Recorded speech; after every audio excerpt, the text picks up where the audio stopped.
नमो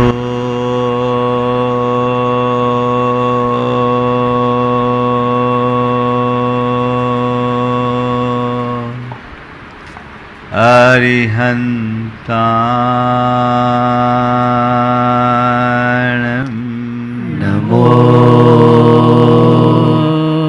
अरिहन्ताणं नमो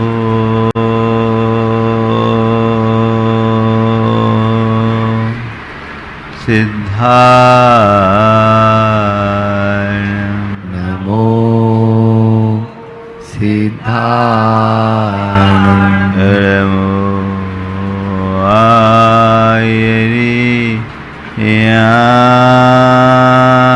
आयर्याणं नमो आयर्याणं नमो वज्रायाणं नमो वज्रायाणं नमो लोये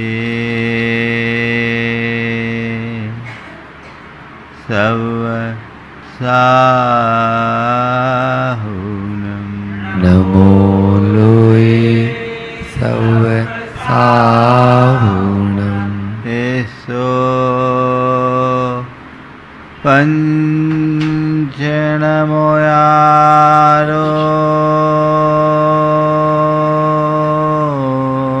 ऐसो पंच नमो यारो सवपाव पराशिनो भव पाव पणासनो मङ्गलाळं च सवेशिं मंगलाणं च सवेशिं पढमं हो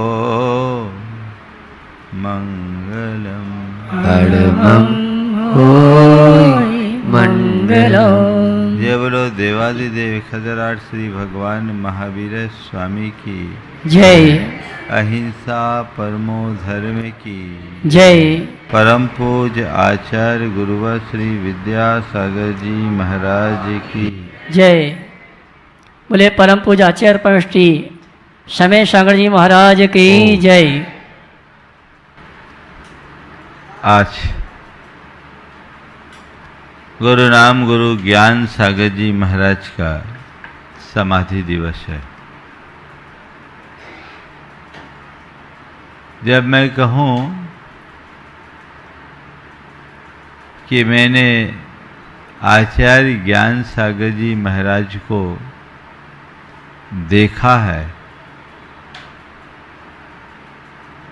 तो यह गलत होगा,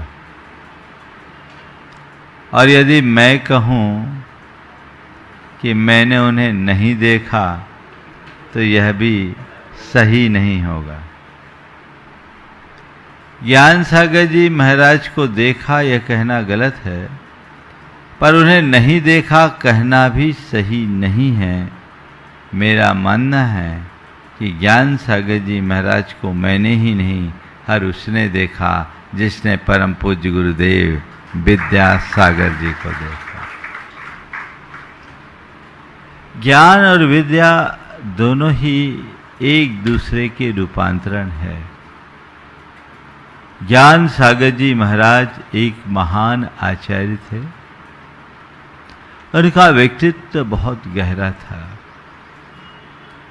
उनके व्यक्तित्व के विषय में हमने जो पढ़ा और गुरुदेव के मुख से सुना है, उसके आधार पर उनके जीवन की 4 बातें सबके लिए एक बड़ी प्रेरणा बन सकती है। सबसे पहली बात, वे संकल्प के धनी थे। जीवन की सफलता में संकल्प का सबसे महत्वपूर्ण स्थान है।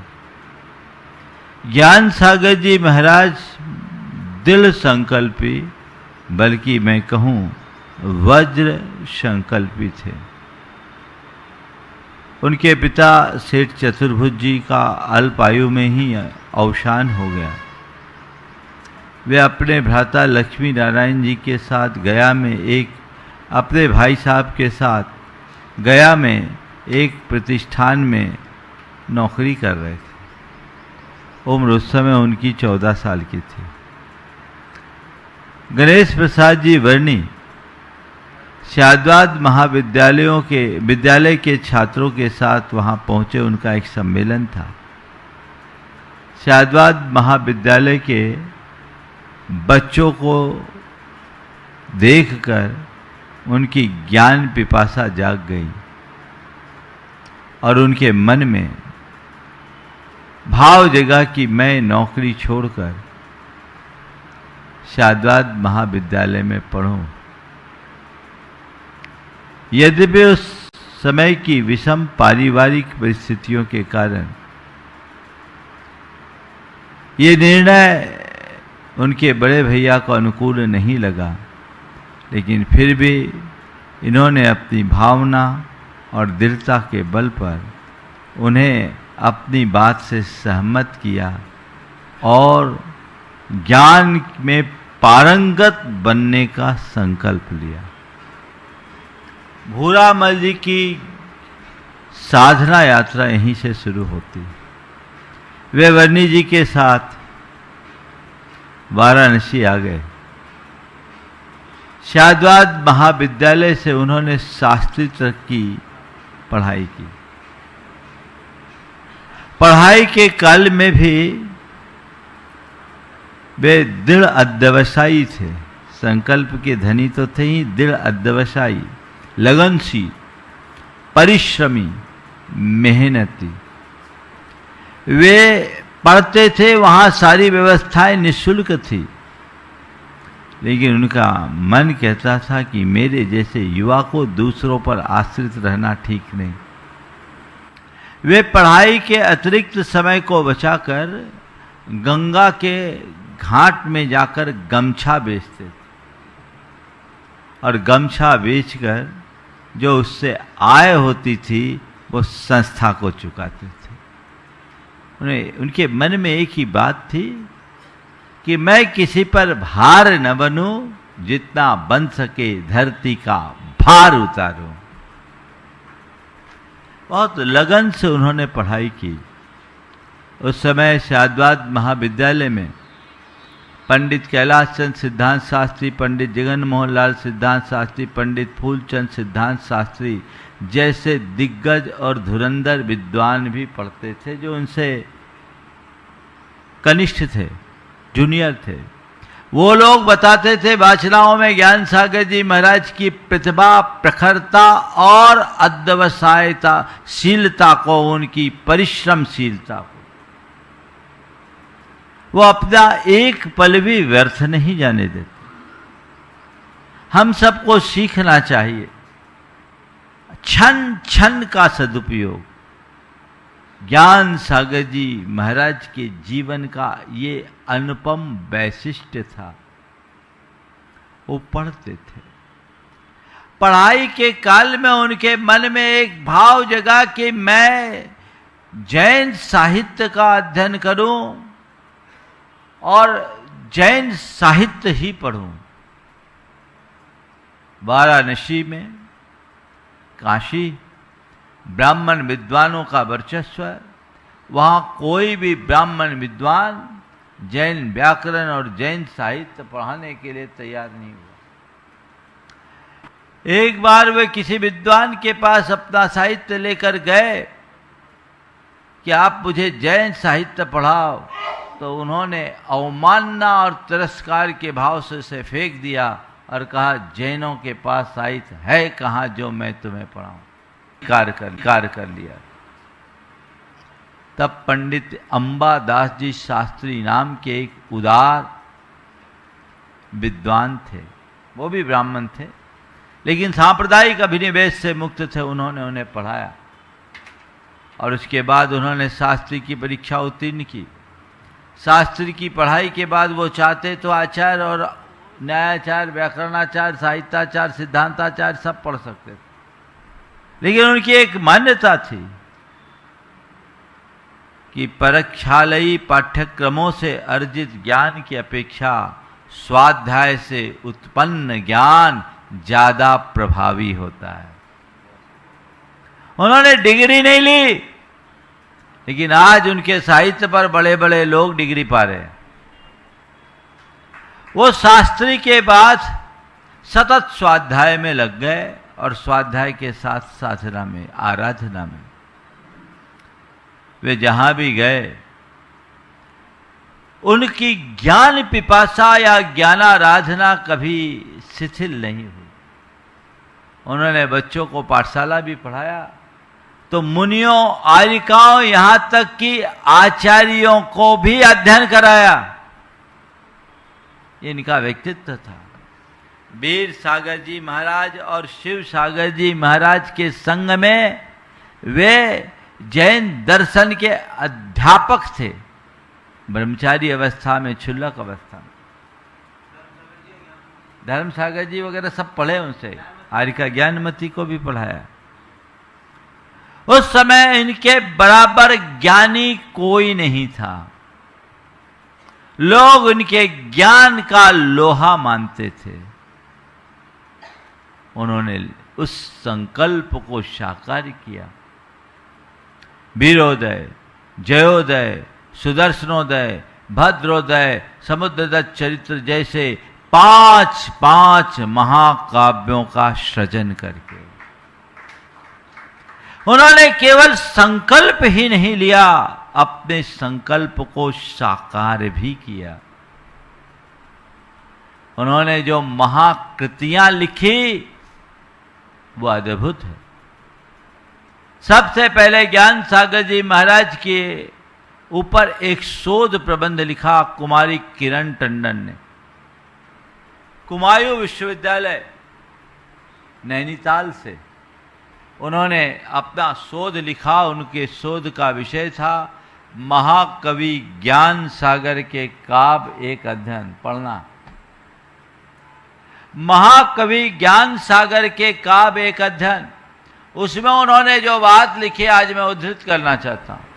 उन्होंने लिखा, यदि हम धर्म निरपेक्ष और संप्रदाय निरपेक्ष के होकर विचार करें, यदि हिंदू और बौद्ध कवियों के द्वारा उपेक्षित जैन कवि तथा जैन और बौद्ध कवियों के द्वारा और बौद्ध और हिंदू के कवियों के द्वारा उपेक्षित जैन कवियों की यदि तटस्थ भाव से समालोचना करे, तो इस दृष्टि से अस्मद आलोच्य महाकवि उनके शब्द हैं, अस्मद आलोच्य महाकवि ज्ञान सागर जी, कालिदास, अश्वघोष और माघ जैसे महान कवियों की श्रेणी में अपना स्थान पाने के अधिकारी तो है ही।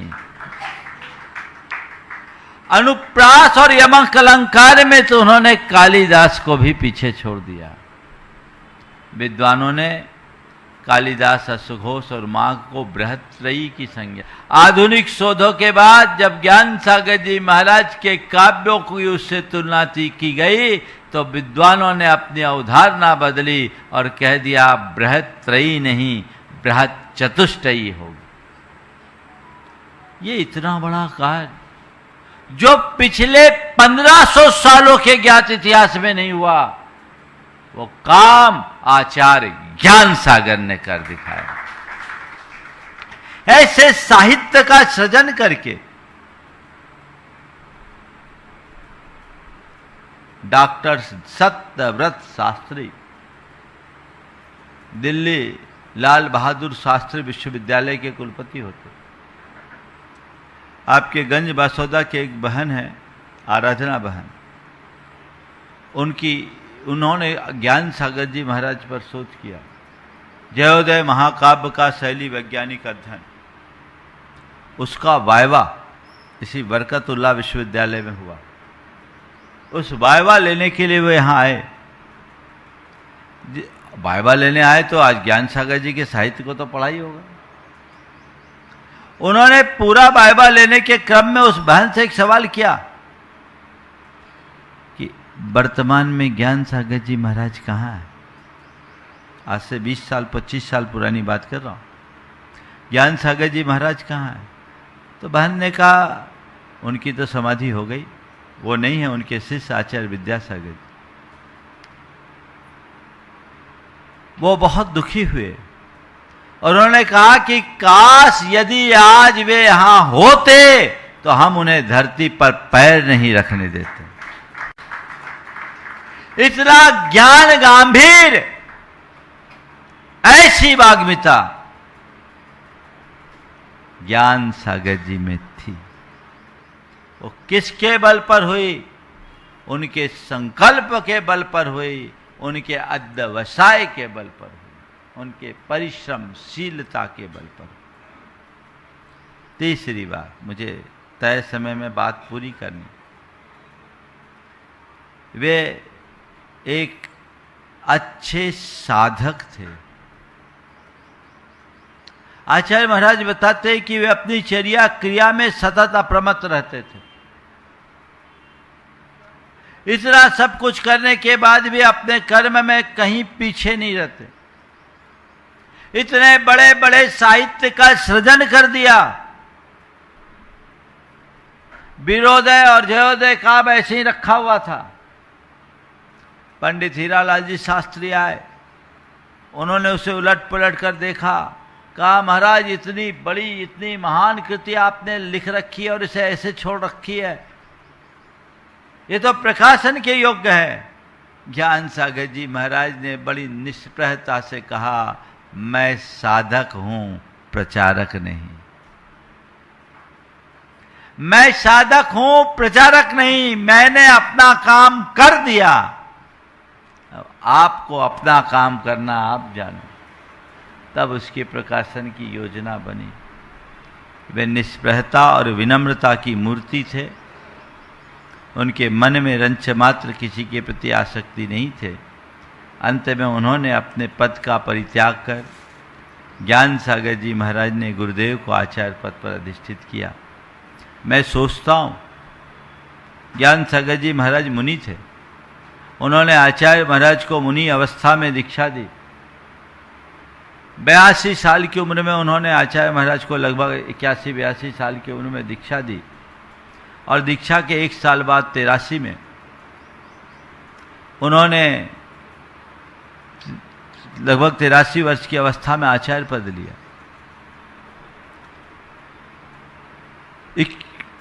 वृद्धावस्था में उन्होंने आचार्य पद क्यों लिया?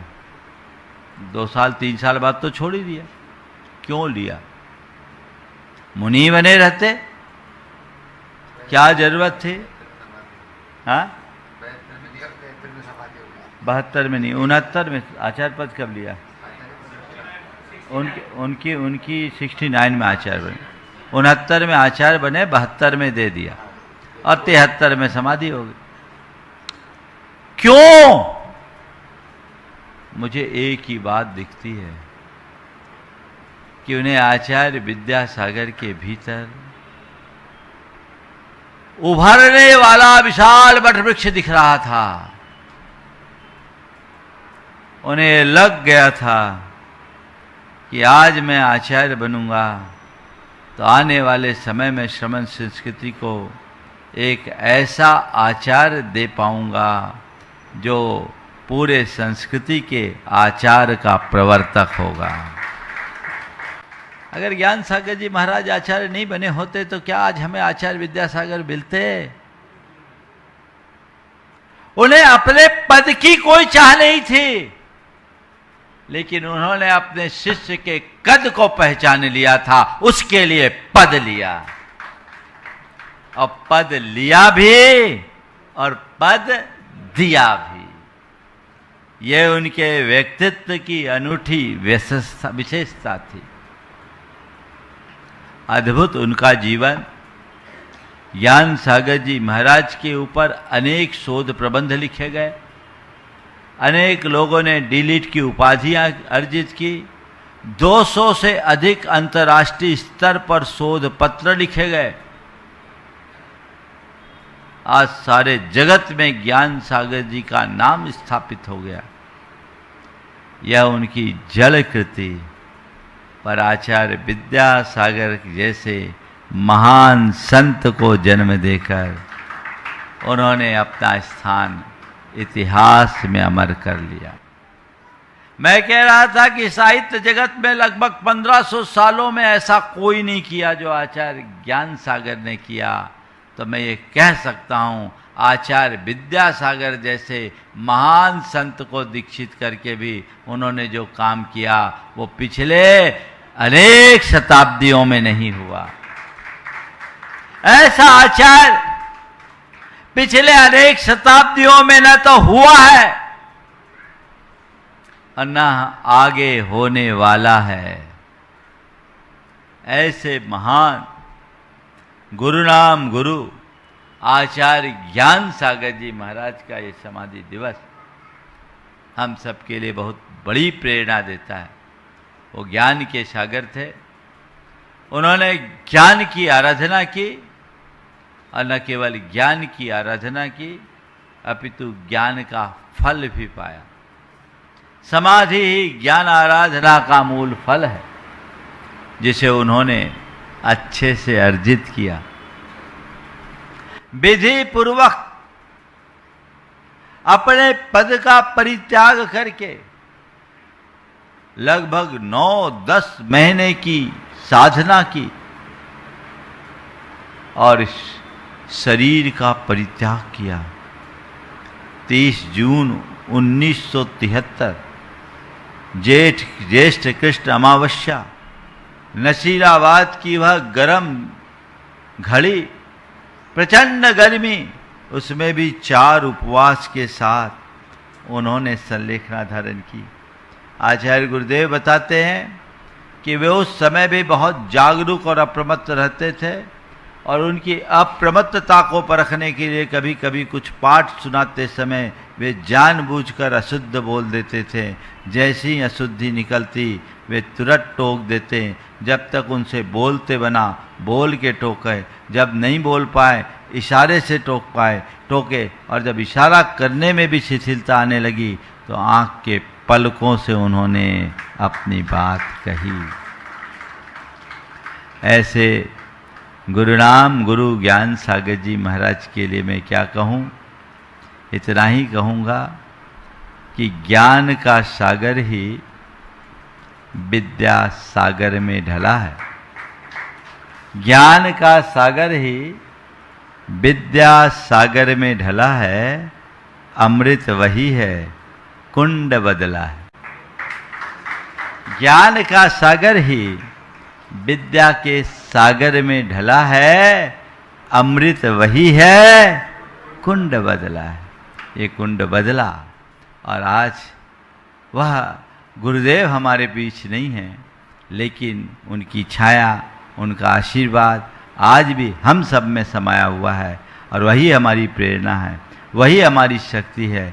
हम आज की इस घड़ी में यही भावना और कामना करते हैं कि गुरुदेव आपने जिस तरीके से अपने जीवन के चरम लक्ष्य को प्राप्त किया, संलेखना को अर्जित करके हम भी अपने रत्नत्रय की आराधना करते हुए जीवन की अंतिम लक्ष्य को प्राप्त कर सके, संलेखना को धारण कर सके।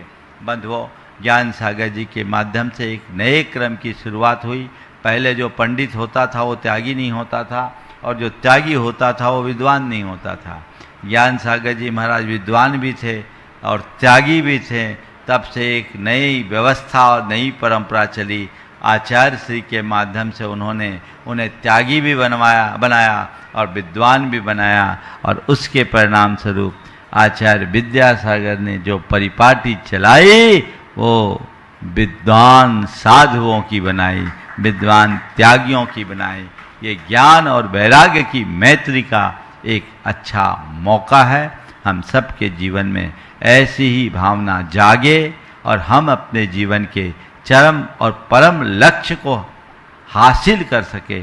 इसी भावना से परम पूज्य गुरुनाम गुरु आचार्य ज्ञान सागर जी महाराज और परम पूज्य गुरुदेव के चरणों में अपनी पूरे संघ और आप सबकी ओर से विनयाञ्जलि अर्पित करते हुए यहीं पर विराम दे रहा हूँ। बोलिए अहिंसा परमो धर्म की।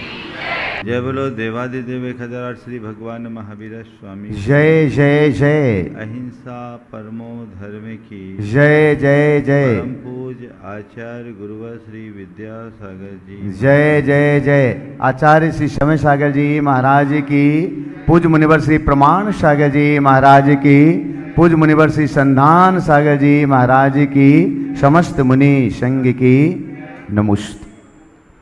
जो मनुष्य जितना अधिक सकारात्मक होता है उसका जीवन उतना ही अधिक समुन्नत और परिष्कृत होता है। जिसमें जितनी अधिक नकारात्मकता उसका जीवन उतना अधिक विकृत और दुखी होता है। हमारी अशांति का कारण बाहर नहीं, हमारे भीतर है। और सच पूछो तो हमारी अशांति हमारे अंदर की नकारात्मकताओं के कारण ही है, और प्रायः ये सब हमारी भावनात्मक दुर्बलता है। आज उनमें से ही एक अगली कड़ी है, वह है अपमान, है ना। अपमान के संदर्भ में 4 बातें मैं भी करूँगा। अपमान करना, अपमान सहना, खुद को अपमानित महसूस करना और अपमान का प्रतिकार करना। अपमान करना, अपमान सहना, खुद को अपमानित महसूस करना और अपमान का प्रतिकार करना, ये हमारे अंदर की एक दुर्बलता है जो व्यक्ति अपनी मनोवृत्ति के कारण करते हैं। प्रायः कुछ लोग हैं जो दूसरों को अपमानित करते हैं। दूसरों को अपमानित वही करता है जो खुद को बड़ा मानी मानता है, जो अपने आप को उच्च साबित करना चाहता है। उसकी एक ही कोशिश होती है कि मैं उच्च हूँ तो सामने वाला तुच्छ है, मैं उच्च हूँ और सामने वाला तुच्छ है।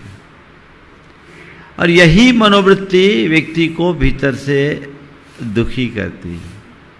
कई बार दूसरे को अपमानित करने पर सामने वाला दुखी हो भी न भी हो, लेकिन जो अपमानित करने की चेष्टा करता है वह असहज जरूर होता है, वह सहज नहीं रह पाता। किसी का अपमान करना, किसी के द्वारा अपमान किए जाने पर उसे सहना, किसी के द्वारा अपमान कर देने पर खुद को अपमानित महसूस करना और अपमानित महसूस करने के बाद उस अपमान का प्रतिकार करना, ये चारों चरण बड़े भयानक हैं। सबसे पहले हम समझे कि अपमान होता कब है, अपमान कौन महसूस करता है। मैं किसी का अपमान न करूं ये तो मेरे हाथ में है। यदि व्यक्ति में विनम्रता हो और व्यक्ति के गुणों का मूल्यांकन करना सीख ले तो मनुष्य कभी किसी का अपमान नहीं करेगा। जीवन में एक बात हमेशा गांठ में बांध के रखना चाहिए कि कभी किसी का अपमान मत करो। आज तुम जिसे हीन, अपने से कमतर और तुच्छ आंकते हुए अपमानित कर रहे हो, कल उसके हृदय में प्रतिशोध की भावना जग जाए और कोई परिस्थिति बदल जाए तो तुम्हें उसका बहुत भारी मूल्य चुकाना पड़ सकता है। पुराणों और शास्त्रों में तो हमने ऐसे बहुत प्रसंग सुने, पर 2 प्रसंग मैं आप सबको इसलिए सुनाना चाहता हूँ ताकि आप किसी का अपमान करने से पहले 100 बार सोच सको। एक व्यक्ति के यहाँ उसका ड्राइवर था।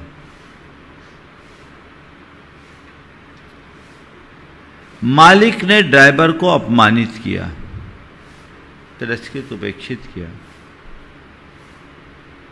सामने वाला परिस्थिति से पीड़ित था, हाथ पांव जोड़े,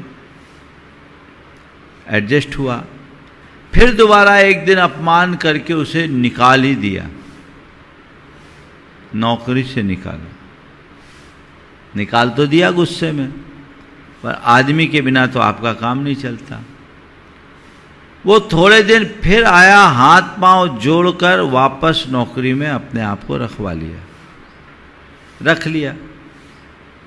और एक दिन वो रोज उनको उनके घर से फैक्ट्री लेकर जाता था, गाड़ी उठाई और ले गया, और कुछ लोगों के साथ वो मिल गया था, उनका किडनैपिंग हो गया। व्यक्ति बहुत हाई पावर के थे, हायर लेवल पर उनकी सब तरह से इंक्वायरी की गई, लेकिन 5 दिन बाद उस व्यक्ति के 100 टुकड़ों में एक लाश मिली। किसी के अपमान करने का ऐसा भी अंजाम हो सकता है, इस बात को कभी भूलो मत। यदि तुम्हारे जीवन में विनम्रता होगी तो तुम औरों के प्रति भी विनम्र बने रहोगे, इसमें कोई संशय नहीं। एक अच्छे इंसान की यही पहचान है जो औरों का मान रखता हो। कदाचित मान न रख पाओ तो कोई बात नहीं, अपमान कभी मत करो। अगर तुम दर्प और अभिमान से ग्रसित रहोगे तो तुम किसी को मान नहीं दे पाओगे, लेकिन तुम्हारे अंदर नम्रता होगी तो तुम किसी का अपमान नहीं कर पाओगे। तो जीवन में कभी किसी का अपमान मत करो, किसी को नीचा दिखाने की कोशिश मत करो, किसी को नीचा दिखाने का प्रयास करना खुद को नीचा लाना है। ये हमारी नीच मनोवृत्ति का द्योतक है, इसलिए कहते हैं कभी किसी का अपमान मत करो। दूसरी बात, कोई अपमान कर दे तो अपने आप को अपमानित महसूस मत करो।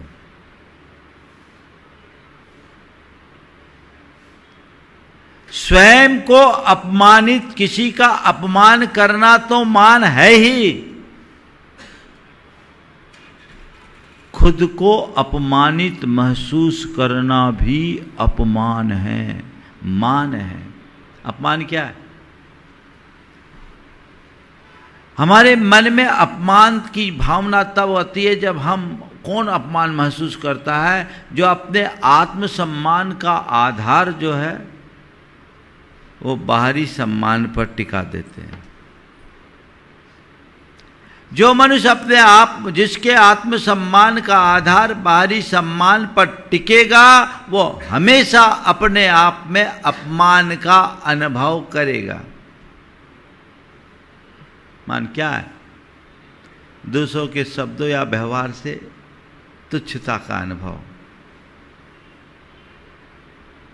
अपने मन में ऐसा सोचना, उसने मुझे ऐसा कह दिया, ये गलत कर दिया, उसने मेरा इंसल्ट कर दिया, उसने मेरी छवि खराब कर दी।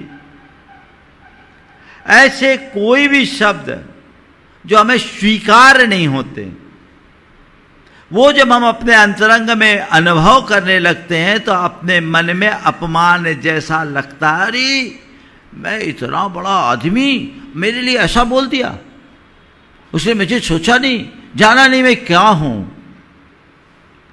तो ये सब बाह्य मान्यता के ऊपर आधारित होता है। यदि मैं स्वरूप बोध पर रहूं तो फिर क्या होगा? कुछ होगा क्या? हम कभी कोई मेरे बारे में कितना भी कह दे अपमान महसूस नहीं करेंगे यदि मैं अपने आप को अपने में केंद्रित करूंगा, स्वबोध से जुड़ा रहूंगा तो अपमान कभी नहीं होगा। लेकिन हमने तो खुद को भी भ्रम में बाल रखा है, भ्रम में जोड़ रखा है। हमने अपने आप को मान रखा, मैं एक प्रतिष्ठित मुनि, मेरी समाज में बहु मान्यता है, मेरे एक इशारे पर लोग सब कुछ वारने को तैयार हो जाते हैं। उसने मुझसे ऐसा कह दिया, उसकी औकात क्या है? अब उसकी औकात तो दूर, हमने खुद की औकात तो प्रदर्शित कर दी। ऐसा व्यक्ति थोड़ी थोड़ी बातों में तुलना करना शुरू कर देता है। उसके मन में एक अलग प्रकार की भावना आने लगती है।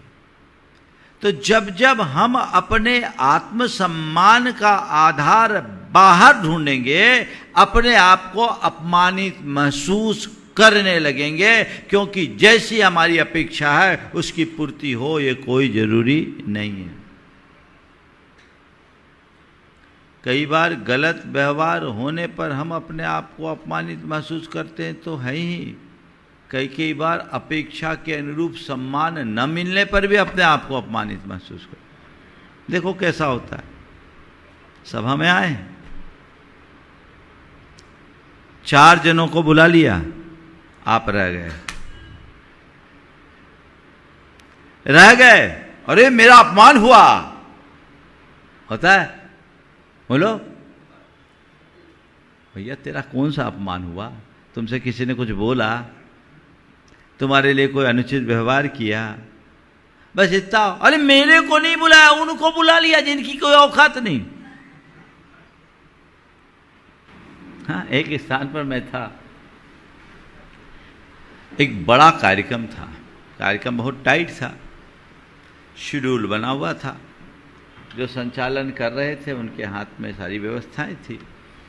इस बीच एक महानुभाव आए, समाज के बहुमान्य थे, बीच भी आए, पूर्व सूचना नहीं थी, एक उच्च अधिकारी थे, रिटायर्ड थे, उनने अपनी पर्ची भेजी और पर्ची में ढेर सारे विशेषण थे, जितने डिजिग्नेशन, ठीक।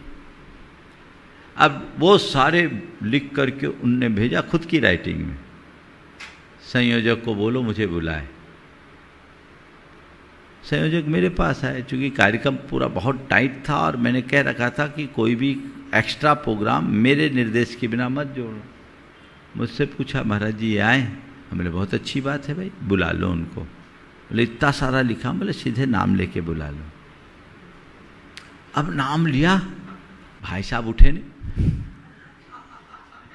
एक बार नाम लिया, 2 बार नाम लिया, तीसरी बार नाम लिया, लोगों ने उठाया पर देखा तो चेहरे में मुर्दनगी सी छाई थी, जैसे उनका कुछ निचोड़ लिया गया है। आए बेमन से उनने श्रीफल चढ़ाया, बिना मन के आधे अधूरे मन से श्रीफल चढ़ा दिया, हो गया, कार्यक्रम खत्म हुआ। मैं निर्वित होकर अपने कक्ष में गया और कक्ष के बाहर, कक्ष में जा रहा था और कक्ष के बाहर वो उन्हें झाड़ रहे थे जिसके हाथ में माइक। क्या समझ रखा है तुमने? तुम मुझे पहचानते नहीं हो, तुमने ऐसे बुलाया, तुम मुझे पहचानते नहीं। संयोग से उसी समय में पहुंच गया, काय सर कर रहा था, उतनी देर में सब बातें सुन ली।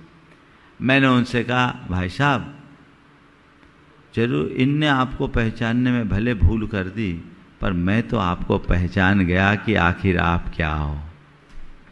एकदम झेपे, नहीं महाराज मैं ऐसा नहीं कह रहा था। आग का जो गोला था वो ठंडा हुआ। हमने कहा एक अच्छे इंसान के लिए शोभा नहीं देता कि वह किसी दूसरे का अपमान करे। इन्होंने आपका अपमान नहीं किया, आपके मान ने आपको अपमानित महसूस कराया और मान भी दिया, लेकिन आपको अपेक्षित मान न मिलने से यह अपमान महसूस हो रहा है ना? तो ये मानी का काम है। जब तक तुम्हारे मन में मान रहेगा, तुम औरों का अपमान करोगे और खुद को अपमानित महसूस करोगे। अपमान भीतर जलने वाली एक ऐसी आग है जो हमारे अंदर की अपेक्षाओं से उत्पन्न होती है और अंतरंग को खाक कर देती है। उस अपेक्षा को कम करने की कोशिश करें। अपने आप को अपमानित महसूस करने की जरूरत ही नहीं। अगर हम बाह्य कारणों से जुड़ेंगे तो भीतर से हमेशा दुखी रहेंगे। सब लोग मेरे अनुकूल व्यवहार करें, ये मेरे हाथ में नहीं है। मेरे क्या, किसी के हाथ में नहीं है। सब लोग मुझे मान दे, यह भी मेरे हाथ में नहीं है। है क्या? नहीं। पर कोई मुझे मान दे या न दे, मैं सहज बना रहा हूं, ये तो मेरे हाथ में है। मैं अपने अंदर की अपेक्षाओं को हटा दूं तो सब काम बन जाए। सामने वाले ने हमें कोई अपशब्द कह दिया, हमने अपने आप को वैसा मान लिया, यानी उसने एक शब्द से हमें वैसा ठहरा दिया। बोलो क्यों? एक बार एक व्यक्ति बड़ा तमतमाया हुआ है, तमतमाया हुआ एकदम आग बबूला था। मैंने क्या बात है, आज इतने सहज क्या हो गए?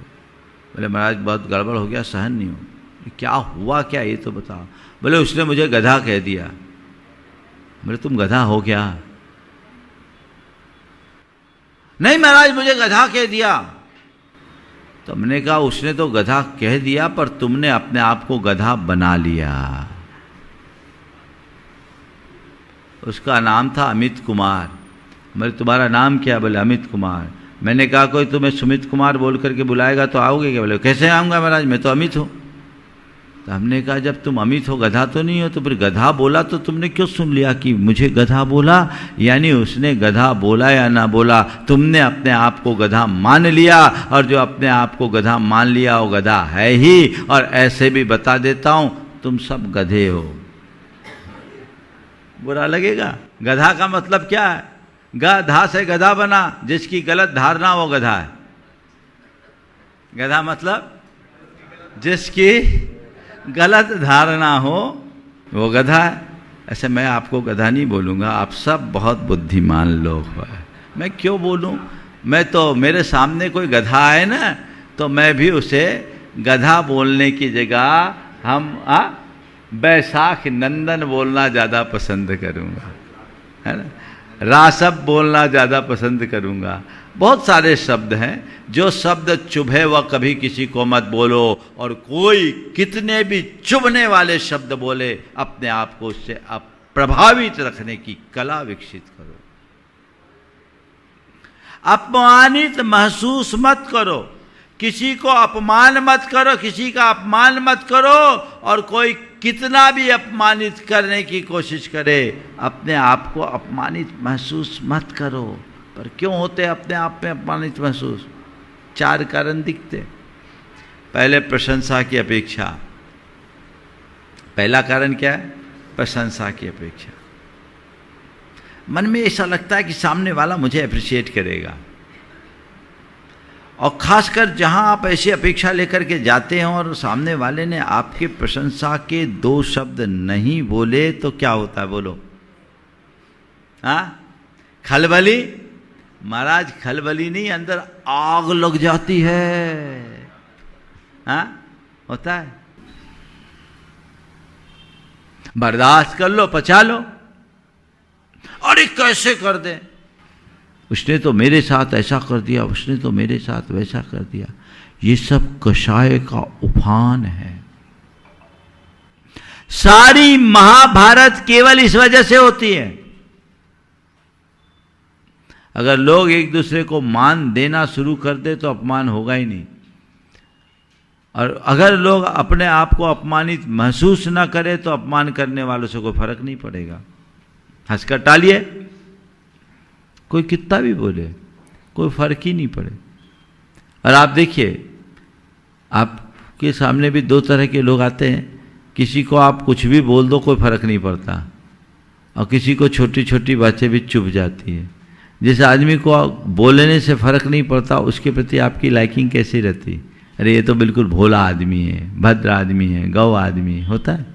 वो आदमी भी खुश रहता है, और फिर धीरे धीरे आप सामने वाले का दृष्टिकोण बदल जाने से उसके प्रति हमारा व्यवहार भी अलग हो जाता है। तो वैसी धारणा अपने बना करके चलना चाहिए। हम क्षमा भाव को जागृत करें। हाँ ठीक है, क्षमा कर दे। बहुतों को हम क्षमा करते हैं, तो अपनों को भी क्षमा करना सीख दें। देखिए, दुकान में आप लोग बैठते हो ना, कई बार ग्राहक आपका अपमान करता है कि नहीं करता है? बोलो। कटु वचन भी बोल देता है, बोलता है। आप क्या करते हो? प्रतिवाद करते हो, ग्राहक से उलझते हो, क्या करते हो? हंसकर टालते हो, क्षमा करते हो। क्यों? आपके मन मस्तिष्क में ये बात अंकित है, ग्राहक से पंगा लेना ठीक नहीं है, हैं? कई बार दफ्तर में बॉस झाड़ पिलाता है, आप क्या करते हैं? सबऑर्डिनेट है, नीचे देखकर जी सर, जी सर, जी सर, है ना? यही होता है।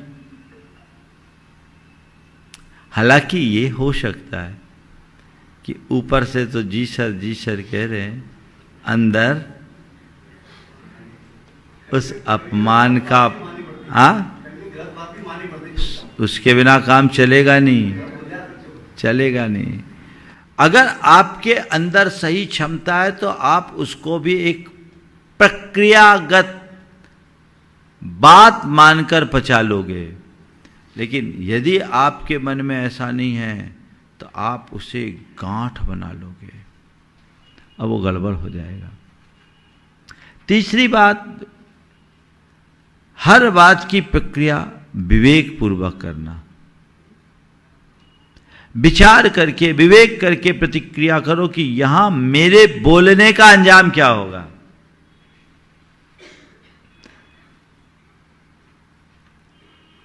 प्रतिक्रिया नहीं करना, विवेक रखना।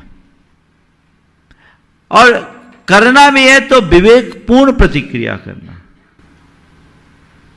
कहां करना, कहां नहीं करना, इसका ध्यान रखना, तो जीवन में बदलाव आएगा। आप कभी अपने आप को अपमानित महसूस नहीं कर पाओगे। और चौथी बात, प्रशंसा और तिरस्कार में समभाव रखना, जो बहुत कठिन है। आज प्रशंसा अच्छी लगती है, उपेक्षा अच्छी नहीं लगती। जबकि प्रशंसा भी सामने वालों की तरफ से है, उपेक्षा भी सामने वालों की तरफ से है। किसी की प्रशंसा से मेरे कोई गुण बढ़ नहीं जाते, और किसी की उपेक्षा और तिरस्कार से मेरा कुछ घट नहीं जाता। फिर भी मैं सामने वाले की प्रशंसा से फूल जाता हूं और उनकी उपेक्षा से अपने आप को क्षुब्ध कर लेता हूं। ये मेरी दुर्बलता है। समझ गए? तो अपमान करना, अपने आप को अपमानित महसूस करना, अपमान सहना, यानी कोई कितना भी करे अपमान से बच जाना, अपमान का घूंट पी के नहीं रहना, भूल जाना, क्षमा करना। और अपमान का बदला लेना बहुत खतरनाक है। इससे मनुष्य के मन में घोर विद्वेष उत्पन्न होता है। वो प्रतिवाद, प्रतिरोध करते हुए प्रतिशोध की भावना से ग्रसित हो जाता है। और एक बार बदला लेने का मन बन जाए तो कहते हैं सामने वाले का घर जलाने के पीछे सामने वाला खुद का घर भी आग के हवाले कर लेता है। ये चीजें बिल्कुल रोकनी चाहिए। ये व्यक्ति को हिंसक बनाएगा। ऐसी प्रवृत्ति से बचिए। तो हम अपमान सह लें, बस जीवन में आनंद है। और आज भावना योग में मैं उसी अपमान को सहने की सामर्थ्य आप सबको बताऊंगा। अगर आप बार बार अपने आप को अपमानित महसूस करोगे, आपके आत्मविश्वास में गिरावट होगी, आपके मन मस्तिष्क में हमेशा क्रोध और प्रतिशोध की ज्वाला जलते रहेगी, जीवन सहज नहीं रहेगा, अपने आप को असहज और उलझा हुआ महसूस करोगे, आपके संबंध अच्छे नहीं रहेंगे, संबंधों में कटुता और दूरी उत्पन्न हो जाएगी। और यदि ऐसी स्थिति रही तो आध्यात्मिक प्रगति तो होनी ही नहीं है। आज हम भावना योग के माध्यम से इस पूरे के पूरे अपमान को दूर करना चाहेंगे। और उसके लिए हम सबसे पहले चाहें तो अपने अंदर उतर कर देखें, अपने आप को पहचानने की कोशिश करें, आत्मदृष्टि रखें, आत्मा को मान और अपमान से परे देखें। मैं एक आत्मा हूँ जिसका ना कोई मान है ना अपमान, जिसकी न हार है न जीत, जिसका न जय है न पराजय, जिसमें न कुछ अच्छा है न बुरा, वो मैं हूँ। उसे देखने की कोशिश करें और दूसरों से सम्मान की चाह रखने की जगह अपने भीतर सम्मान की अनुभूति करना शुरू करें। मेरे भीतर जो है वह अतुलनीय है, वही मेरे जीवन का सबसे कारगर उपाय है।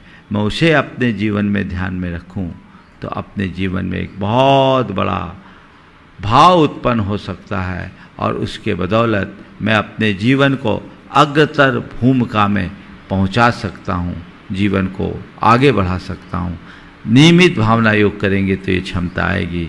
और सामने वाला यदि कोई अपमान भी करे तो आप अपना अंतरावलोकन करोगे, उस अपमान से प्रेरित होकर अपने जीवन को आगे बढ़ाने के लिए प्रयासरत रहोगे, जो आपको अपमान एक अवसर के रूप में प्रदान करेगा। हम भावना योग करते हुए थोड़ा सा ध्यान करें और इस अपमान की वृत्ति से अपने आप को कैसे बचाएं। हे प्रभु, हे प्रभु, आपके चरणों में आपके चरणों में कोटि कोटि वंदन, कोटि कोटि वंदन, कोटि कोटि आभार। कोटि कोटि आभार। हे प्रभु, हे प्रभु, आपकी कृपा से आपकी कृपा से मुझे जीवन का यह नया दिन मिला। मुझे जीवन का नया दिन मिला। मुझे ऐसी शक्ति दे मुझे ऐसी शक्ति दे कि आज के इस दिन को आज के दिन को अच्छा दिन बना सकूं। अच्छा दिन बना सके। हे प्रभु, हे प्रभु, मुझे ऐसी दृष्टि दे कि मैं मान और अपमान में मान और अपमान में समभाव रख सकूं। हे प्रभु, मुझे ऐसी दृष्टि दो कि मैं मान और अपमान में मान और अपमान में समभाव रख सकूं। समभाव रख सकूं। हे प्रभु, हे प्रभु, मुझे ऐसी दृष्टि दो मुझे ऐसी दृष्टि दो कि मैं मान और अपमान में मान और अपमान में समभाव रख सकूं। समभाव रख सकूं। मैं मान और अपमान में मैं मान और अपमान में समभाव रख सकूं। समभाव रख सकूं। हे प्रभु, हे प्रभु, मुझे ऐसी दृष्टि दो कि मैं अपने आप में पूर्णता का अनुभव कर सकूं। अनुभव कर सकूं। मैं अपने आप में पूर्णता का अनुभव कर सकूं। पूर्णता का अनुभव कर सकूं। मैं अपने आप में पूर्णता का अनुभव कर सकूं। पूर्णता का अनुभव कर सकूं। हे प्रभु, मुझे ऐसी दृष्टि दो कि मैं अपना सम्मान अपने भीतर देख सकूं। अपने भीतर देख सकूं। मैं अपना सम्मान अपने भीतर देख सकूं। अपने भीतर देख सकूं। मैं पर में अपने सम्मान की मान्यता से मुक्त रह सकूं। हे प्रभु, बीते दिन में मान में मत होकर ना जाने कितनी बार न जाने कितनी बार औरों का अपमान किया, औरों का अपमान किया, उनसे दुर्वचन कहे, उनसे दुर्वचन उन्हें कहे, नीचा दिखाने का प्रयास किया, उन्हें नीचा दिखाने का प्रयास किया, खुद की गलती होने पर भी उनकी गलती होने पर भी उन पर झूठा दोषारोपण किया, झूठा दोषारोपण किया, स्वयं की गलती को नजरअंदाज करके स्वयं की गलती को नजरअंदाज करके सामने वाले को दोषी ठहराया, सामने वाले को दोषी ठहराया, खुद को अपमानित महसूस किया। खुद को अपमानित महसूस किया। इसका मुझे घोर पश्चाताप है। उसका मुझे घोर पश्चाताप, मैं उसकी निंदा करता हूँ मैं उसकी निंदा करता हूँ और उसका परित्याग करता हूँ। कृपा कर- हे प्रभु, हे प्रभु, मेरे इस दुर्व्यवहार से मेरे इस दुर्व्यवहार से जिस किसी का भी दिल दुखा हो, कष्ट पहुँचा हो, कष्ट पहुँचा हो, उन सभी से उन सभी से मैं हृदय से क्षमा मांगता हूँ। मैं हृदय से क्षमा मांगता हूँ। अपनी ओर से उन्हें क्षमा करता हूँ। अपनी ओर से उन्हें क्षमा करता हूँ। वे भी मुझे क्षमा करे, वे मुझे क्षमा करें। वे भी मुझे क्षमा करे। सभी मेरे मित्र हैं, सभी मेरे मित्र हैं, मेरा मन पवित्र है। मेरा मन पवित्र हे है। प्रभु, हे प्रभु, आज के इस दिन को आज के दिन को मैं पूर्ण समता से जीऊंगा। मैं पूर्ण समता से जीऊंगा। मैं मान और अपमान से परे रहूंगा। मान और अपमान से परे रहूंगा। मैं मान और अपमान से परे रहूंगा। मान और अपमान से परे रहूंगा। मैं विवेकपूर्ण प्रतिक्रियाएं दूंगा। विवेकपूर्ण प्रतिक्रिया दूंगा। मैं विवेकपूर्ण प्रतिक्रियाएं दूंगा। मैं विवेकपूर्ण प्रतिक्रिया दूंगा। हे प्रभु, हे प्रभु, मैं सहज हूँ, मैं सहज हूँ, शांत हूँ। शांत हूँ, मैं सहज हूँ, मैं सहज हूँ, मैं शांत हूँ। मैं शांत हूँ, मैं सहज हूँ, मैं सहज हूँ, मैं शांत हूँ। मैं मान अपमान से रहित आत्मा हूँ। मान अपमान से आत्मा मैं शुद्ध आत्मा हूँ। शुद्धो हम, शुद्धो हम, शुद्धो हम, शुद्धो हम, शुद्धो हम, शुद्धो हम, शुद्धो हम। मानापमान रहितो हम, मानापमान रहितो हम, मानापमान रहितो हम। मानापमान रहितो हम, सो हम, सो हम, सो हम, सो हम, सो हम, सो हम, सो हम, सो हम, सो हम, सो हम, सो हम, सो हम, सो हम, सो हम, सो हम।